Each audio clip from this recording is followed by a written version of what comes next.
In this video, I'll show you how to sync iCloud photos to your iPhone, especially if some of your photos are missing from your gallery.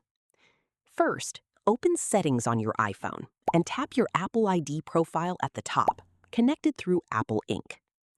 Now, go into iCloud, part of iCloud. Scroll down and tap Photos, then turn on Sync this iPhone. This is the main option that enables iCloud photo syncing. Now, on some devices, especially if you're using an older iPhone or older iOS version, you may see a message saying you need to update your iPhone or upgrade iOS before you can turn this feature on. In that case, you'll need to update your device first to continue. Once enabled, your iPhone will start syncing all photos from your iCloud account.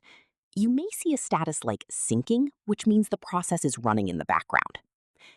Keep in mind, depending on how many photos you have, this can take a few minutes or even up to 24 hours to fully complete. For faster performance, make sure Optimize iPhone Storage is selected. This helps manage space while syncing your photos smoothly. Once everything is done, simply open the Photos app and you should now